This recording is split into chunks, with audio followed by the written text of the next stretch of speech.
This is a special conversation that we said we had to press record on. I'm Matt Zeigler, joined today by Jess, Bost, and Tom Morgan. Say hello, you beautiful people, you. Oh. Nice to be with you guys. All right, so unstructured conversation, but a really important one. We collectively got into this back and forth over this Robin Arzón interview with Adam Grant. And I've already said before this, if I'm mispronouncing Robin's name, she's going to hunt me down, and she's already faster and stronger than me. So I fear for that with my life, but I accept this role as hosting this conversation. The back and forth that we had and why we said we got to have this conversation and we should press record on it is over this concept she introduces to Adam Grant. I don't think he's going to fight me, that whole giver taker thing. I might have an upper hand on that one. Best self versus favorite self. And maybe at its highest level, just start me with this. Explain your interpretation of Robin Arzón's statement about what is a best self versus a favorite self and why does it matter? Yeah. Thanks for that. And thanks for the invite to be here. And so this really struck me. I was on a walk listening to this podcast. It was recommended to me by another advisor out in the universe, Josh Turner. So thank you, Josh, for turning me onto this podcast. But as they're dialoguing, she brings up this idea of best self versus favorite self, and describes it as though the best self is like what society expects of you, and kind of how you've warranted society's expectations on yourself, and like the cultural norms, the opinions of others. It's this version of ourselves that we think is we need to be in order to be more successful, in order to be more attractive or more likable, and that hit me like a ton of bricks because it is truly how I've oriented my life for the majority of my life, is trying to be this best version of Jess.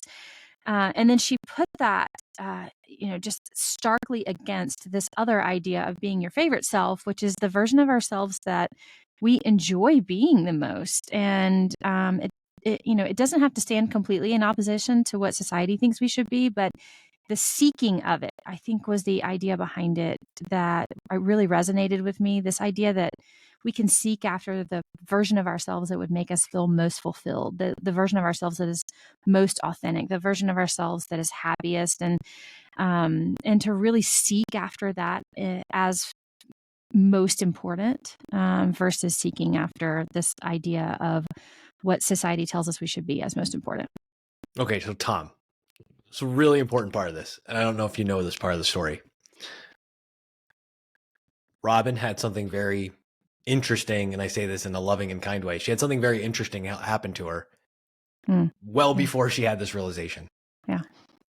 Working as a lawyer, she gets held up at gunpoint. Traumatizing event. Tom, comment on how can trauma be transformative? We're going to wrap this back into that point that Jess just made. How can trauma be transformative?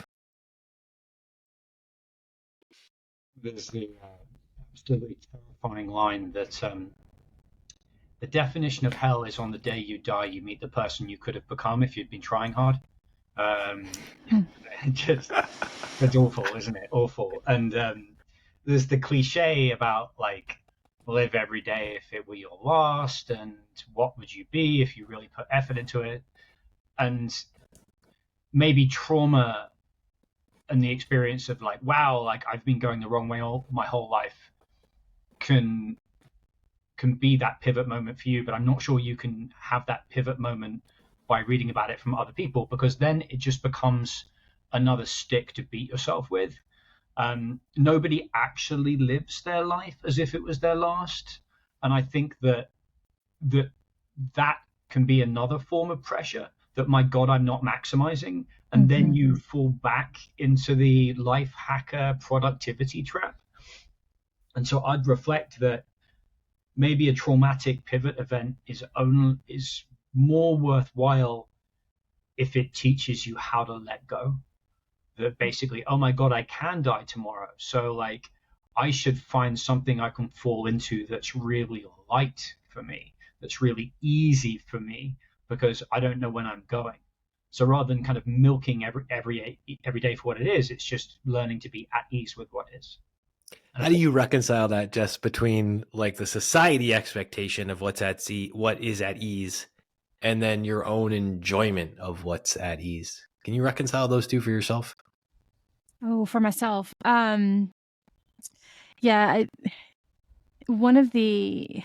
another podcast I think that was also touched on this subject a little bit that Dr. Huberman did, interviewed his guest about the idea of different selves within us and how there are many selves at war. And the description that he was given was in speaking with someone who was trying to be their most authentic self. And they were saying, well, the reason that I am being so straightforward about this, maybe even cruel about this is how I authentically, it was what I authentically believe about this. And so I need to tell you my truth, kind of a presentation, which we've heard before. And he was reflecting back on that and saying, well, there are many versions of self, right? There are many versions of you. So which one of those are you being at this moment? And is that one the one that you want to be in this moment? Is this the one that you want to present yourself as in this moment? And to bring it home to an analogy for me specifically, my 16-year-old is something that comes up very often in conversation because I'm learning a lot about myself just through learning how to parent her in a way that brings out the best in her. But as I'm going into these moments with her where there's a lot of friction, I have the choice to be either the parent that is loving and kind and considerate of where she could be, and also the parent who really wants to hold a strict boundary over something that matters to me. And a lot of times those two are at war. And so I have to decide which one of those parents I want to show up as in that moment, and which one of those parents is the one that she might need in order to successfully bridge the gap between where she is and where, we've talked about she wants to be next. And so it's a lot of back and forth movements, but essentially it doesn't mean that there's only one version of me that can only that version can dominate my actions. It's a choice of which one inside of me do I feel best fully helps me and the person that I'm working with at that time make it to the next step. It's so interesting when you have this encompassing view of all these selves, and part of me wants to push back on the war aspect of it, the warring selves. Another part of me just wants to say there's middle school lunchroom dynamics at play in all these selves. Tom, you've actually written and thought a lot about all these different selves and how they act out into different future combinations. Any comment on just that we contain multitudes? Yeah, I think the first thing is to be a little bit compassionate with yourself in terms of stages of life. I'm a big Joseph Campbell fan, and he's like, first you go and learn the rules, and then you can break the rules, and then you can follow your bliss, right? Is that the 20s and 30s for most of us, I think, is erecting that persona and learning a set of skills and having a strong container that then we can fill it with the person that we want to become. I think you really very rarely meet a person that from like 12 or 13 has a clear enough view into what they're going to become that they can start manifesting their potential from day one. And I think that in terms of the eternal family system's way to look at this, Matt, the way I think about it is that that ego building process gives you a set of skills.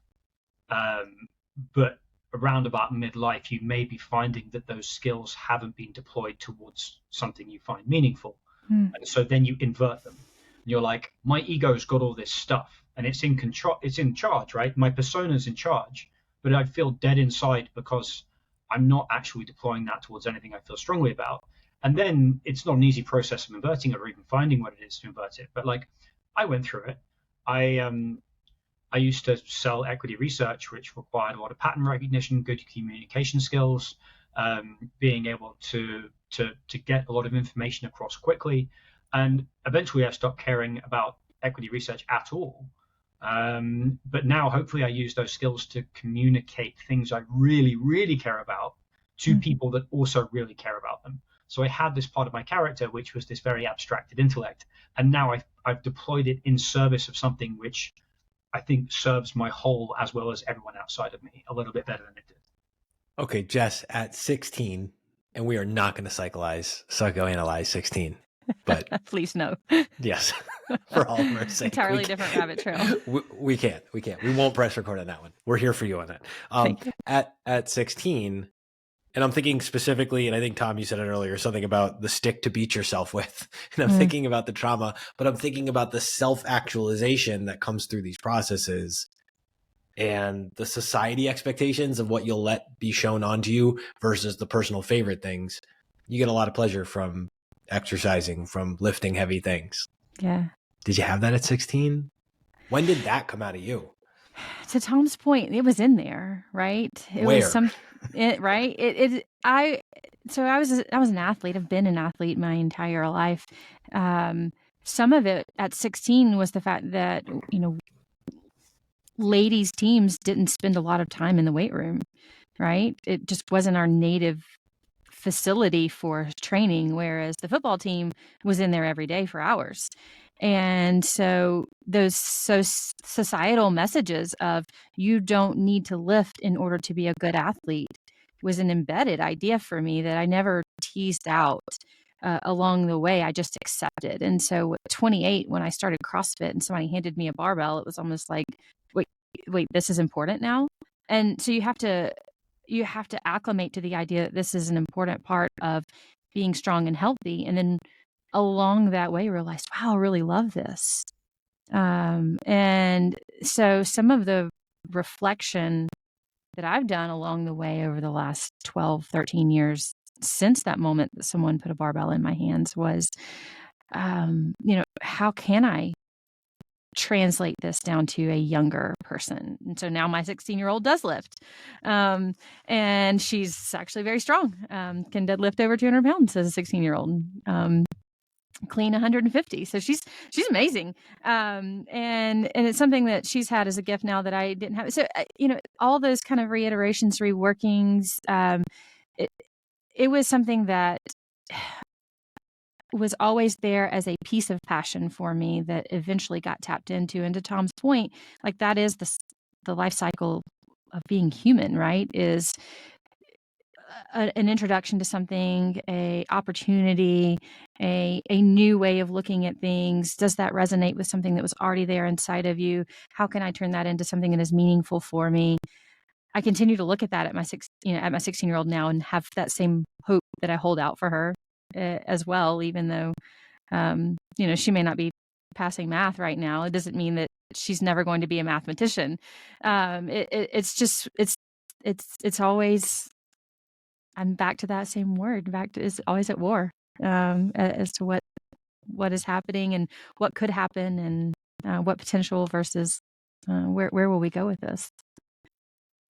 Tom, talk about choosing stress. So as opposed to the traumatic event, and maybe balance these two, the traumatic event choosing you versus you choosing the stress that helps you establish what you enjoy being the most.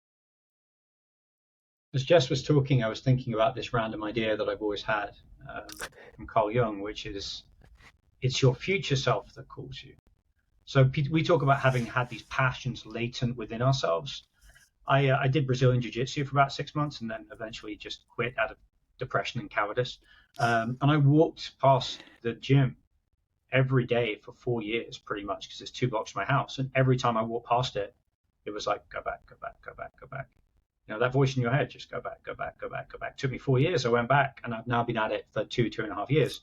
And much like CrossFitters, you can tell jiu-jitsu guys because they'll tell you within the first 30 seconds that they're into jiu-jitsu, even if you didn't ask them any questions about it, because it's like utterly euphoric. And I'm not sure I ever had that in me. I genuinely am not. I've never been an aggressive guy, a combat guy. I'm very, very poorly coordinated. So I've always wondered whether it's something inside of me that's from the future that is pulling me forwards towards a version of myself that I want to become, which I know violates all the way we think about time and space. But for me as a conceptualization, it's like with flows, we're always flowing in a certain destination, right? And we're not always this unfolding necessarily. And as a result, we have permission to change, and we don't always have to look backwards to be like, was this something I enjoyed as a child? It's like, no, this is something that we might enjoy being in future. Like a future variant of me is really going to enjoy being a black belt of Brazilian Jiu-Jitsu. And maybe that is like an attractor calling me from the future. How do you say more about this for a second, though? The choosing of the resistance. So you're walking back past this place. It's saying go back, go back, go back, go back, go back. And eventually you go back. Eventually you make the choice to sign up for a class again and do that. That's a very present decision, even if you're being pulled from the future. How do you think about the choosing of accepting resistance? One of my more insightful friends told me a few years ago when he was listening to one of the more popular life hackers podcasts with me. He was like, there's a thin line between self-help and self-violence. And I think you can actually tell when you're going about self-violence because it's coming from a grindy place.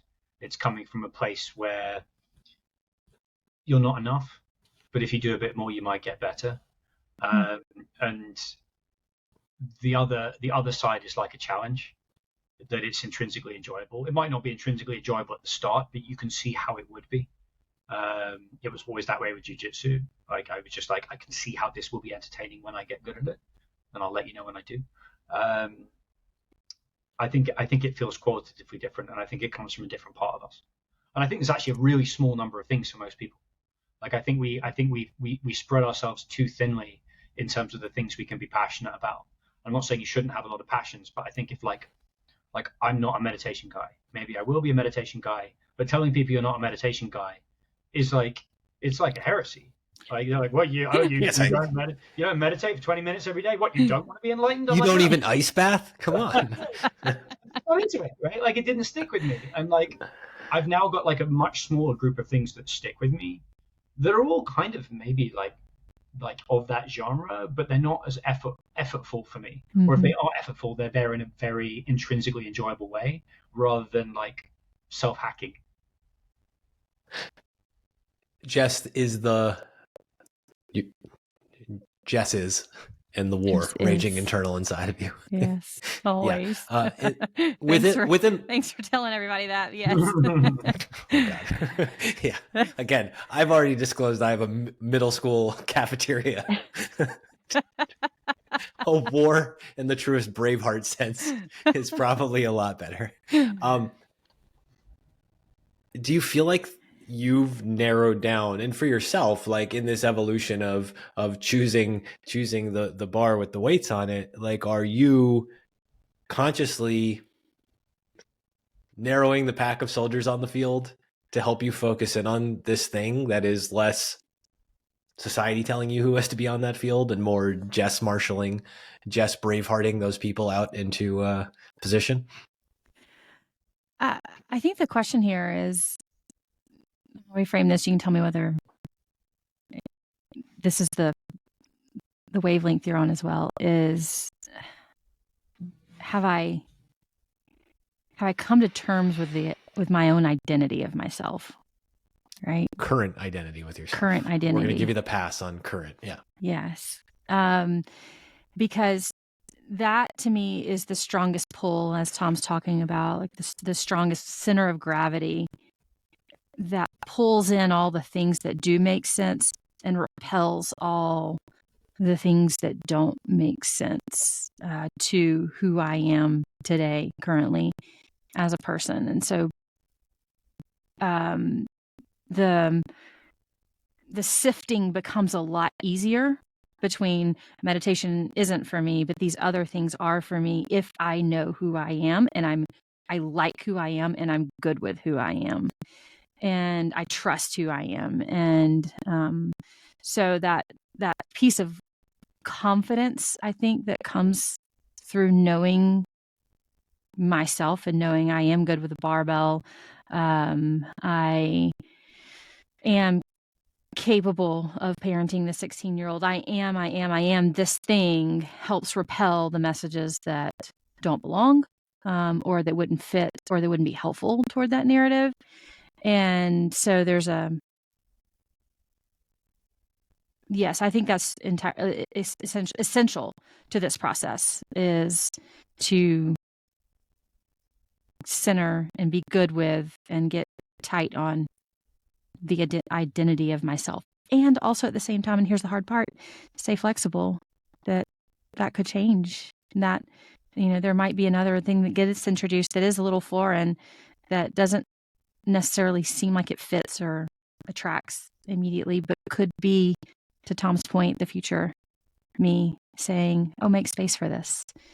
And so I'll give you one example of that lately has been, on the same topic, the same thread of fitness, is I was finding in the CrossFit gym that after a workout, I just was not recovering, and I have that Whoop band or other fitness trackers that tell me like, hey, you're like the next day, my recovery was in the tank, and so red. It was pretty much everything I was getting after each workout.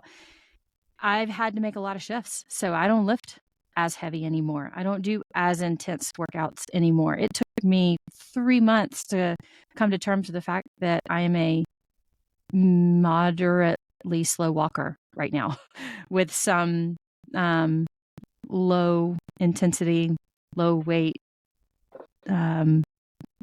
intervals for strength training. Like, it is not at all what it used to be. Am I still a fit person? Am I still a healthy person? Am I still chasing fitness? Absolutely. In a totally different medium? Yes. Was that difficult to embrace? Oh, incredibly difficult to embrace. But am I still a fit and healthy, somebody who is interested in being fit and healthy? Yes. So that part of me, that kind of magnet, that who I am, that identity as a person who is fitness oriented, stayed. But the medium for which I achieved that has shifted. And that piece of the journey is something that takes an incredible amount of resilience with your identity and knowing who you are and knowing how to continue to find that path toward that aspect of your life that's important to you. Tom, jump in. I know you want to say something about that. There's this metaphor I like of a bacterium in a sugar solution, and the goal of any organism apparently is to get as tightly correlated with its environment as possible. So you have this bacterium in the sugar solution, and it's just swimming towards where all the sugar is, right? Because the bacteria that swims away from the sugar gets selected against, and the bacteria that just stays where it is gets selected against. So I often see life as this process of just getting increasingly sensitive to where the sugar is and navigating yourself towards it, which means that you end up just being really efficient with where you point yourself and how much effort you put into things. So as you get older, you just pay attention to less and less things while being like exquisitely attentive to the world around you for that sugar. So you know what the sugar tastes like, you know how to orient to it. So it's not like you're losing egoic power. You're just getting really, really good at deploying that power. And so your life, to your point, just gets narrower and narrower and narrower, but in a really satisfying way, where your interests are narrowing, but you're not getting less open to the world, which sounds a bit like a paradox, but I don't think it is. Mm-hmm. Specifically on this, because you've written about this too, those transitions can take time. There can be a lot of time for those explorations of selves and to figure out who's coming out in the lead. Do you know any of that research off the top of your head, or do you remember some of the stuff you said about how long these transitions can take? 3 years is typically how long it takes a career transition. That's Herminia Ibarra's work in Working Identity, which, if you're thinking about a career transition, that's the best I've read. It's deeply practical, unlike all the philosophical nonsense I write about.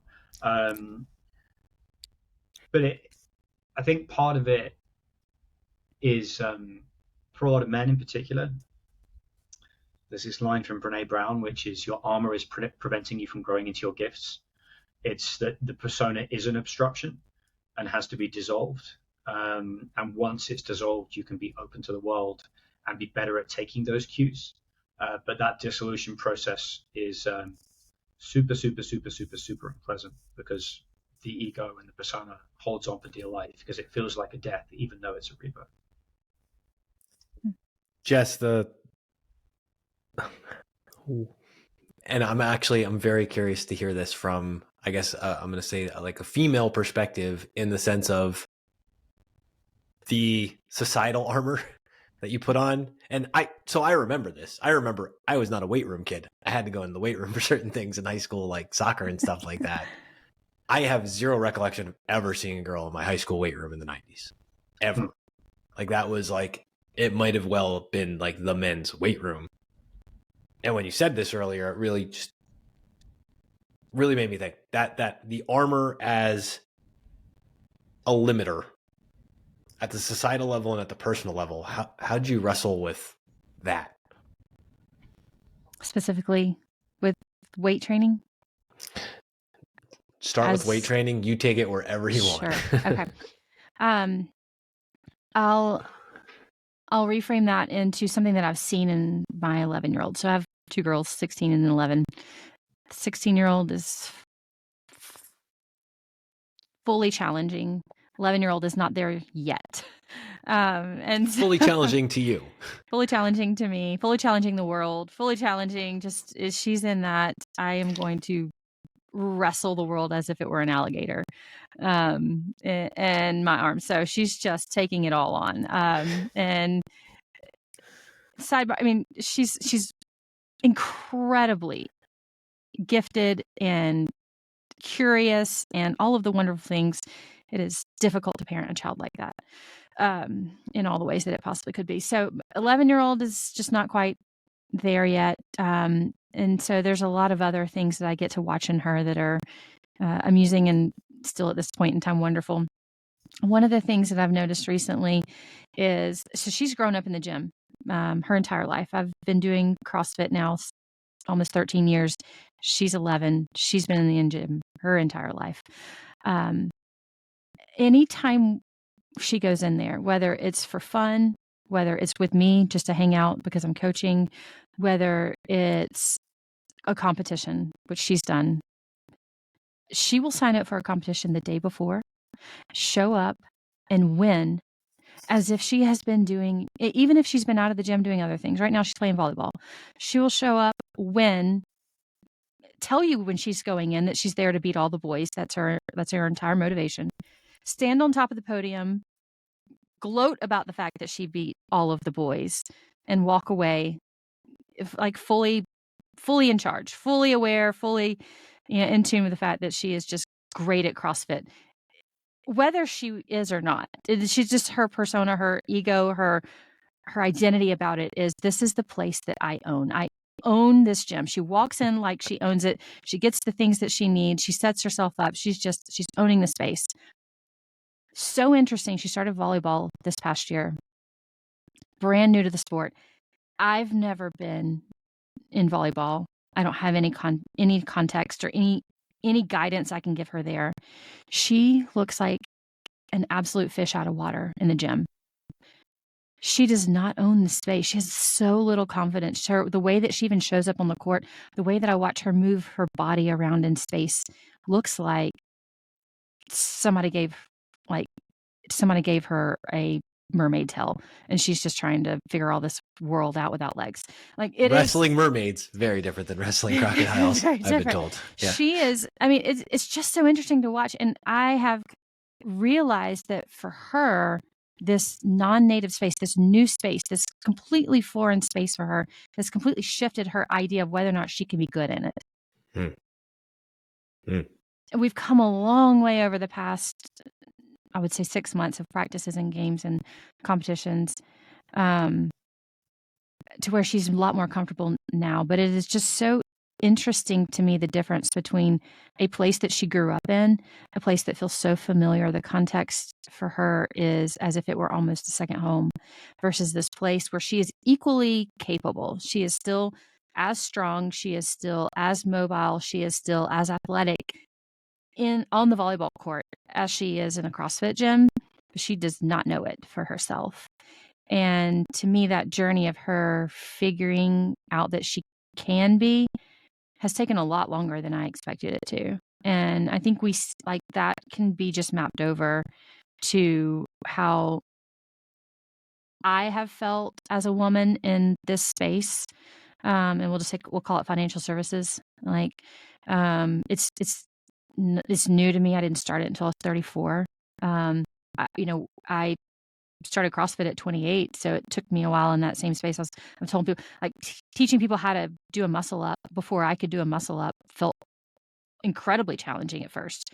But even now, if I can't string together muscle ups, I don't have a problem teaching them that, because I've had some time under tension with that, put the reps in of coaching.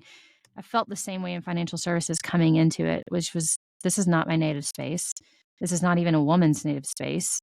Like, the skills that I've built up to this point may translate, but I don't know how to translate them over yet.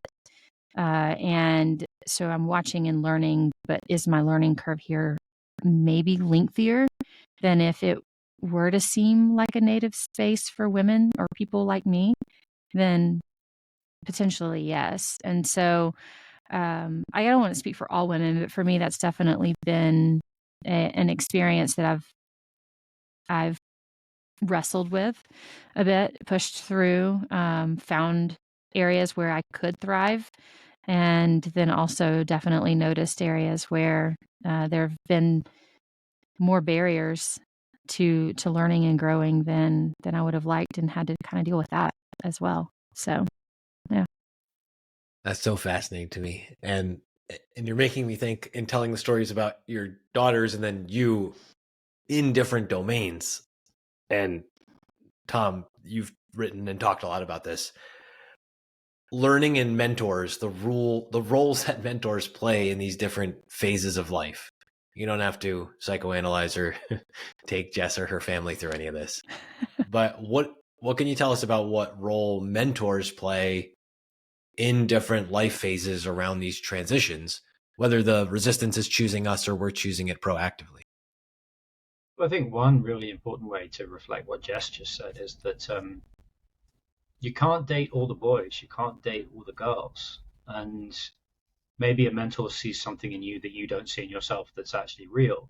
Um, like a bad mentor is just going to force you, or like a bad dad is just going to force you to do the thing that they loved because they loved it, right?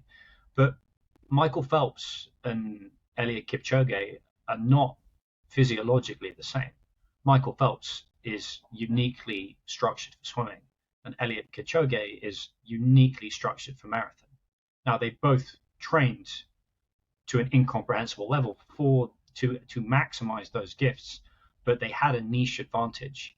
And so I think niche selection in life is unbelievably important, and parents in particular can help people find those niches, because you can really pick the wrong ones, right? And you can spend your life in the wrong ones. And I don't know, like that worries me. Like I genuinely don't know how much freedom you have. Like the idea that you come to reflect your niche and your niche comes to reflect you. Like, how happy can you make yourself in a place that's wrong for you? And should you be constantly switching out of that place for something that just feels much more like play for you? But is that not challenging enough? How you manage to that like explore, exploit, I think about all the time, and I don't have good answer. And obviously there's good mentors and bad mentors to guide your little bacterium towards the lump of sugar in the dishes that you put yourself in or find yourself in here. But what about the role that a good mentor can play in helping you navigate either a bad situation that you can't make the best of, or a good situation that you can make gooder? Oh yeah, think about archetypes. Archetypes are archetypes for a reason. The king archetype gives people space, right? That's what defines it. The king archetype makes space for the feminine inside themselves and inside society. He's a patron that lets everyone else gifts flourish. And so I think like a good mentor and a good coach gives people space. I think specifically, right? Like my sister had a son that was very musically gifted, and in an academic family, she lent into that, and she, built him a studio in the basement, and now he could buy and sell the family 10 times over as a result of his success. And most people would assume that the kid going into music, that ain't going to happen for. But she creates the space and the circumstances and the garden for him to flourish. That's what I think a good mentor does, and that's what the king archetype has always done. Jess, how do you think about mentors, both acting as one, because I know you do in a professional capacity all over the place in all sorts of domains. But then also just who, you don't have to reveal any examples of people who have like pulled you along in these places, but mentors in different transitions and different phases of life. Two things. One is a blog post that I read a while back that's really stuck with me. Seth Godin, his daily blog is she doesn't make the flowers grow. It was kind of the title, and the idea was, they want to have the flowers have to want to grow themselves. Like they have to want to grow. She just provides, to Tom's point, she just provides the opportunity. She waters, she gives the light. But still the flowers have to do the work of growing themselves. So that's one piece of it where I do think that mentors or sponsors, even in a way, have this ability to create circumstances where people thrive or don't, but their own personal success is still due to whether or not they want to thrive. So that's one piece of it. The other piece is back to the volleyball. Something that happened this past weekend at a tournament. My daughter's team played another team that ended up in the final game missing one player that they had in the original game, and they got beat handily in the first game by this full team. And then the team at the end was missed. They were with the player that they were missing. They beat them handily. So it was like an almost reversal, just based on the presence of this one player on the team. And we were having a separate discussion about the coaching and blah, blah, blah. And I asked her, I reflected back to her, I said, did the coaching change from the first game to the last game? Were there different coaches for that team? She said, no. And I said, so what did change? And they said, well, the players changed. I said, oh, so it wasn't the coaching that was good or bad that determined the outcome of the game, because the coaches were the same first game to last game. But something about the team dynamic, something about that missing player, something about how that shifted their ability to put together a win and play against y'all, and like that shifted the dynamic so strongly, that one missing player. And I was like, how can you work toward being that kind of player that lifts your team up?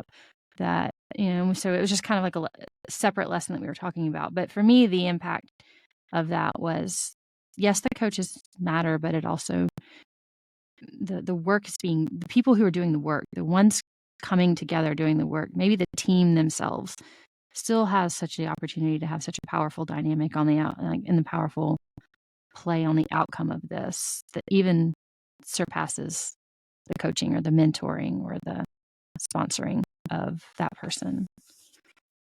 What's the difference between a hero acting alone and heroes acting together, Tom? How do you think about the combinatorial force of not necessarily the Marvel Cinematic Universe, but heroes in isolation and heroes combined? I think on the first hand, even the individual hero hasn't completed the hero's journey until they come back to the village with the boot, right? Mm-hmm. So even if that's at a tournament and that's collecting the trophy on the stand to bring home. Yeah, go ahead, keep going. So like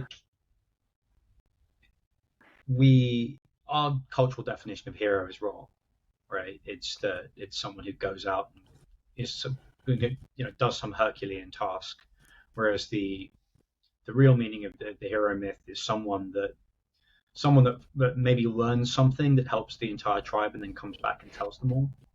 So even though it's a singular act of bravery, it only exists within the context of the whole. And then I don't think the hero stuff applies to the collective in any meaningful way, but I think that it was interesting to me that like the god of self-help, Jordan Peterson, his first book to me very much was like, you're on your own. And then he went through this medically induced coma for 9 days and a full death and rebirth experience. And at one point, it looked like he was going to come out with this total change of philosophy, which I don't think it has happened. But in his book, like, there was a part that really moved me and almost moved me to tears, because it was so close to my own experience, that when you're going through that death and rebirth experience, there will be no piece of driftwood that you can hold that is strong enough to maintain your weight. And he says, like, you will lose everything, and you will lose the ability to even rely on your own character. And then you will be reliant on the nurses around you. Then you will be reliant on your family, and you will not be able to do this on your own.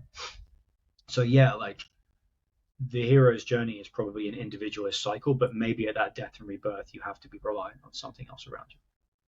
When you think in terms of teams or team sports, Jess, like, how do you think about, like, does the teams, when we ignore the coach, is it almost like you have this collection of like heroes and mentors and all those things that are elevating the group together? How do you think of them as a combination? Let me say this back to you, make sure I understand. If you assume that everybody on the team has their own kind of hero's journey, how do the dynamics of that work together for success? Yeah. How do they win? How does that elevate the whole group? How is 1 + 1 3 maybe? So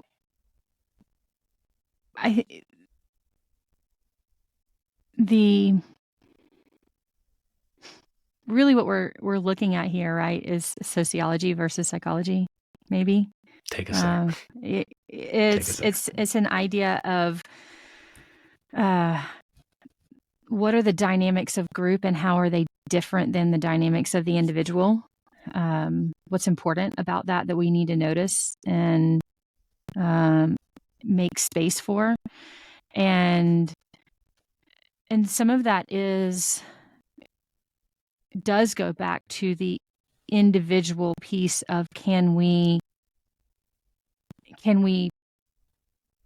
play and execute and move to the level of I have to do less in order for my team to win more, right? Or when are the moments when I have to do more in order for my team to win more? And how do I communicate well with the other people in this group in order to know when I'm doing more and when I'm doing less in order for our team to win more? In the context of a team, that comes down to communication for the most part, and an abundance of communication, different styles of communication, a willingness to make mistakes, and a trust that when you do, the other people in the group are not looking to punish your mistake, but looking to pick up for the slack, which means they also love the win of the team more than they hate the mistake of the individual. And so these dynamics of covering for each other are developed, I think, on top of the skill of the game, and maybe even set as a foundation below the skill of the game. But it's different. It's different, right, than just being able to hit a ball over a net versus the ball's coming at us and it's right in between me and this other player. How do we know whose ball that is? There's a lot that needs to happen before that moment in order to know, intuitively know whose ball that is, and whose responsibility it is to get to that ball. I was listening to a Whoop podcast where they were interviewing Patrick Mahomes' athletic trainer that's been with him for 20 years, maybe forever. Yeah. And he was saying that, when Patrick comes in, I actually tell him about the defensive line on the other team. And I tell him about those individual players, and I tell him which one of those are fast, and I tell him which one of those are strong. Because I want him to intuitively know in the game when somebody comes running at me, is he fast or is he strong? Because if he's fast, I need to run directly at him. There's no way I can outrun him. But if he's strong, I need to pull off to the side and get away from him, because if he gets to me, he's going to tackle me and I'm not going to be able to make it through. I'm not going to be able to break his tackle. So all of those all those things are learned before that moment that it's needed. And to me, that is probably one of the most important pieces of working within a society, is knowing each other and knowing them well and communicating and building all those little tiny networks ahead of the moment that it's needed. This interplay between hero and tribe back to hero. Yeah. Tom, any other insights inside that relationship? That's so fascinating.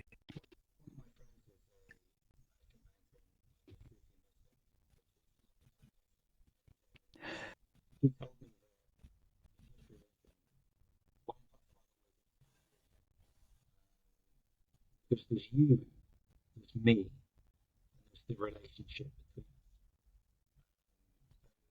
What is that made of? How good is that signal?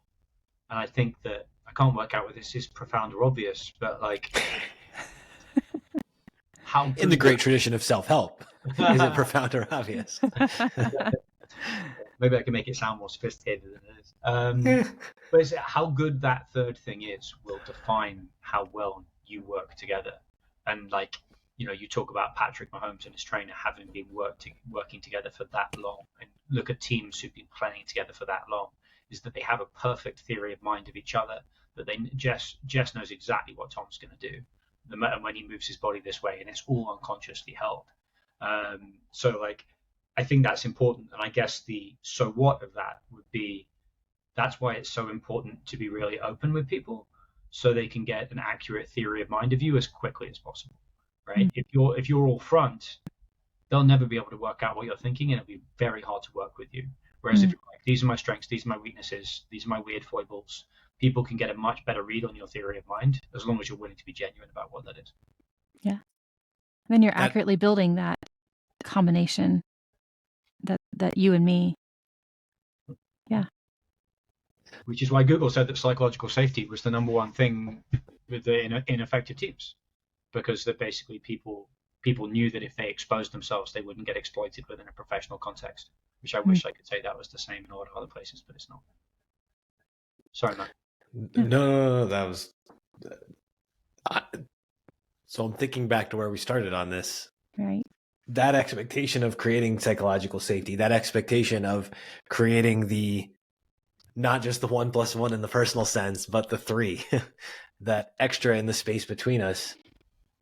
Just take me back to like the society expectation on you. How much of that do you let come in to define the space between us versus how much do you have to go out and define yourself? In an ideal and perfect world, the things that you let in are the things that you're willing to attach to you, or that are magnetized by your identity of yourself, right? So those things that you let in, if it could be helpful toward being someone, let's say take it back to the CrossFit example. As I started to lift weights, I learned that I loved it. There was a expectation within the world of CrossFit of becoming strong. You could see if you were watching social media, there was a really interesting turn, I would say, that started about 5-7 years ago, where there was a through line across social media where women were talking about being strong versus being skinny, right? So it was like we completely flipped this, in some ways, this idea on its head. It was still attached to body image. So there's a whole undercurrent that this didn't come from Mahomes' coach, right? This isn't part of the fast strong thing. This is not. Just clearing his name. Go ahead. We'll break that line. This is just through the development of CrossFit as a sport and the projection of these incredibly strong females on the main stage of CrossFit and ESPN, and like, wow, women can do that with their bodies. That's even a thing. That's even possible. And you started to see this social shift of women chasing strength as opposed to chasing skinny. And so for me, I was pulled along with that to some degree of like, I can be stronger. I want to be stronger. And there was a piece of that I allowed in because it identified with something that was meaningful to me, which was I'd spent my entire life trying to be skinny and not able to, in my mind, successfully fulfill that idea. But, oh, wait a minute, I can be strong. I can be strong. I can chase that. That is something that I can attach to my identity, that I can execute on, that I can fulfill, that does win awards or, whatever it was. There was a time when I was competing where it was meaningful to be strong.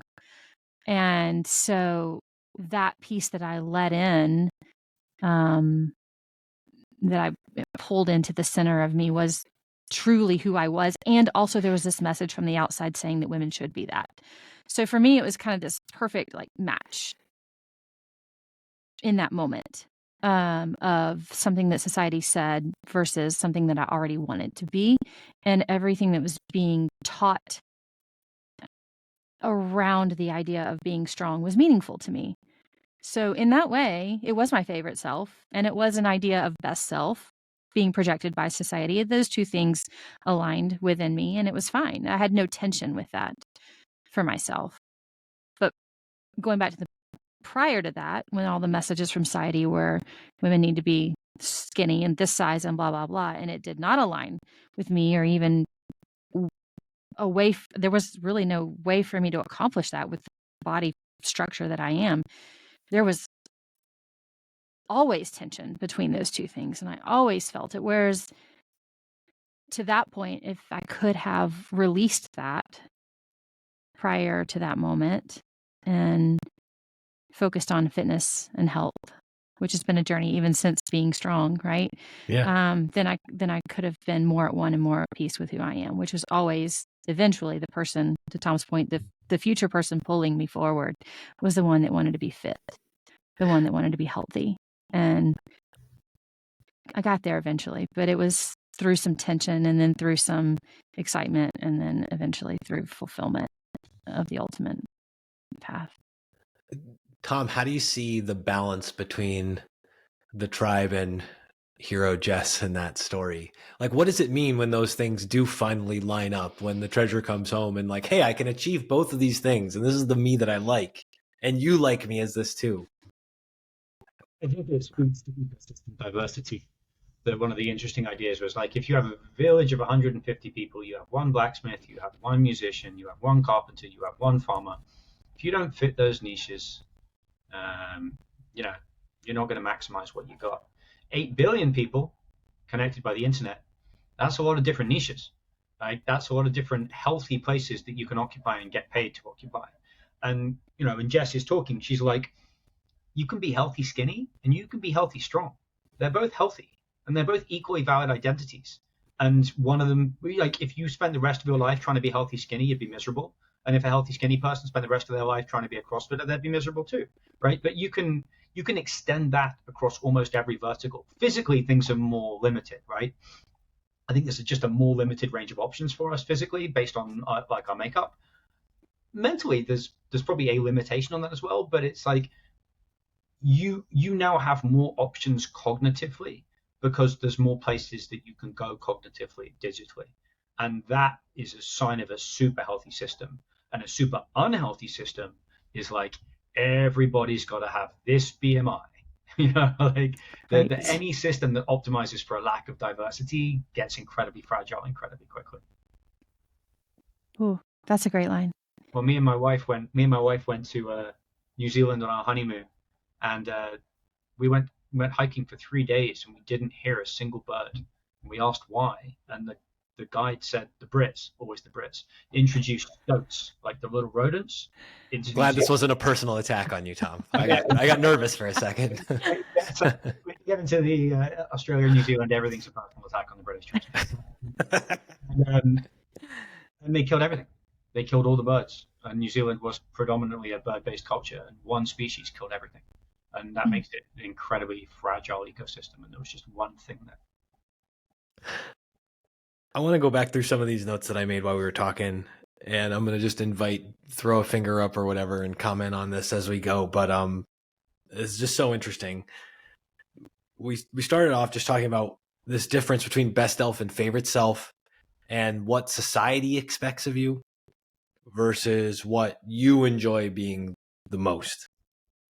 And inside of that, we're trying to bring these into some form of harmony, into some sort of like ecosystem or structure where we're okay. The power of trauma and transformation, and how the past is your experience as you lived, but Tom, you had this beautiful way of talking about the future that's pulling us towards it. I made a little note. It was really interesting to me that Jess, you explained the barbell that I hold in my hands, while Tom specifically referred to the stick that you beat yourself with. I think those are the same thing. Not positive, but I'm pretty sure.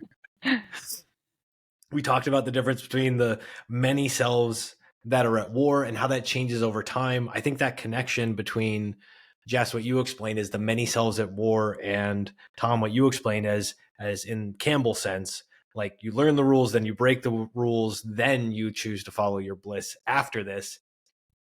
And we repeat that cycle over and over again.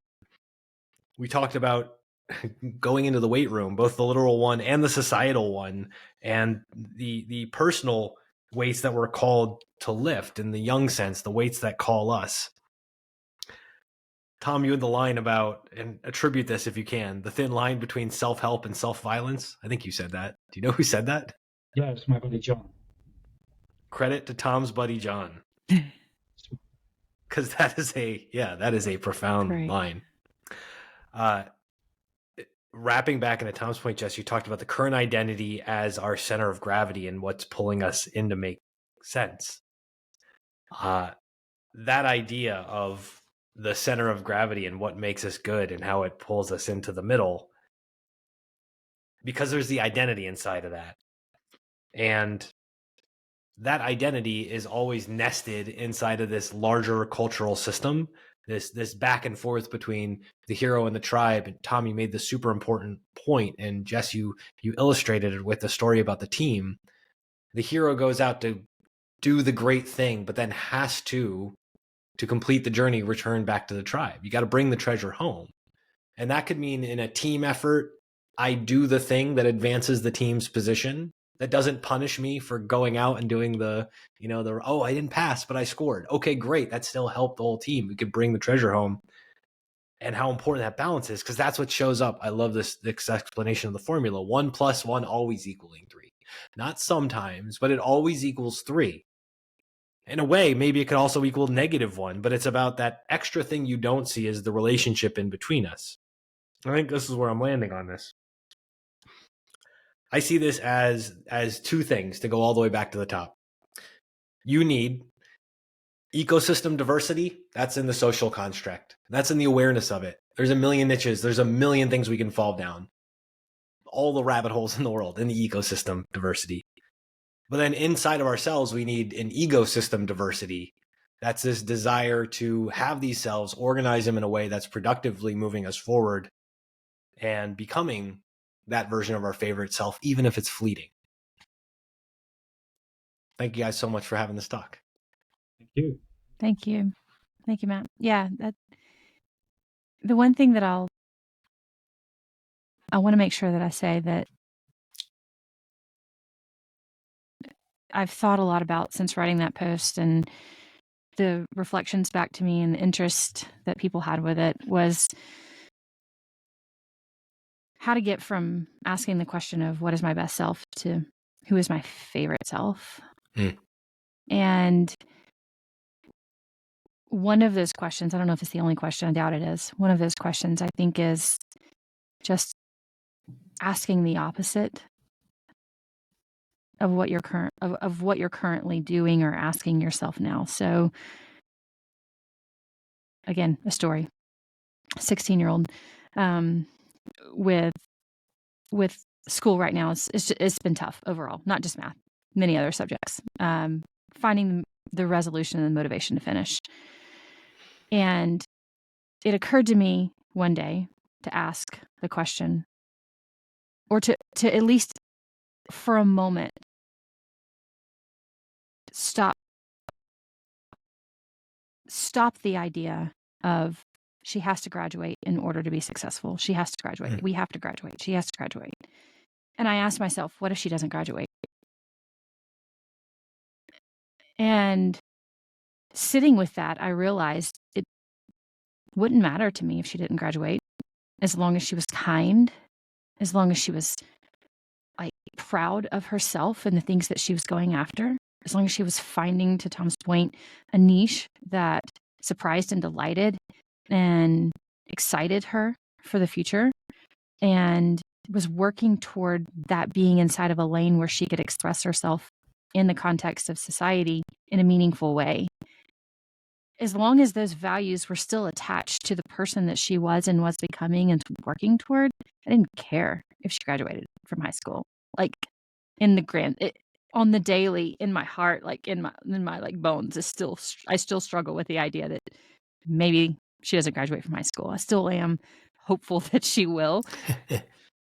It's a hard one to let go of. But even in the letting go of that, I realized what sifted through and landed was who she was and what was she about. What was she going to give back to the world? As long as those things were still moving in the context of her and her niche and her being as a person, as long as she could rise up out of that, rise through that, come through that with a good sense of who she was and who she wanted to be in the world, and the values of our family were intact through all of this, then I could let go. And that transition from best self to favorite self, I think, is a similar pathway of asking that question of what if I didn't fill in the blank of that best self idea. And once you can get at least to the point of sitting with that for a moment, what values land? What do I still want even if I didn't have that thing? What still matters to me? And if I had done that with my health and fitness journey, what still matters to me even if I'm not skinny? Oh, hey, it matters to me that I'm healthy. What still matters to me? Oh, it matters to me that, I can lift. Like whatever that still would have sifted through and been a part of me for the long run. I think that's an important piece. The letting go aspect inside of that. Both of you had different things you had to let go of and return to the tribe with. That's the self-reinforcing thing of, again, it's that social ecosystem and that personal ecosystem that when they're complementary, they make us stronger. Yeah. Do you guys know the Mahomes Cheatham, I never know how to say his name, story from when they're in 7th grade? I don't. So you do. Oh, this is wild. So there's a great story. It was, I forget which thing is, I can give you links to it because it's so cool. So like picture 2 7th graders, like from, I think, crosstown. So like not in the same school at this point. And it's literally like, it's a pitching duel. Like they're both pitching and hitting their team to victory in this game. And it's finally like, I think it's Mahomes is pitching to Cheatham. And basically it's like, it's a 14 pitch endeavor, like foul every single time, like finally flies out and both kids just like evil eye stare each other down. And like the coaches and the parents are all like nail biting, like just what did we just see? These kids are way too intense. So then they're both at what's going to become the school team tryout for football. And they're both on the field throwing. And after each toss of the ball, these kids who like clearly should have this rivalry, who's going to get to be the quarterback, every throw, the other one's like, nice one to the other one. Just back and forth. And the coach who's in this interview has this part where like they're at this for hours or whatever. And he's like, both these kids are Division I potential. And I just watched them high five each other and walk off this field. And it's this idea of you have to find your people who are going to make you stronger. Keep them around you, keep lifting them up too. But that's the tribe we have to keep coming back to. You're showing that with your family. Tom, you're showing that in your work and the people you surround yourself. It's a noble pursuit. Thank you, Tom. Thank you, Matt.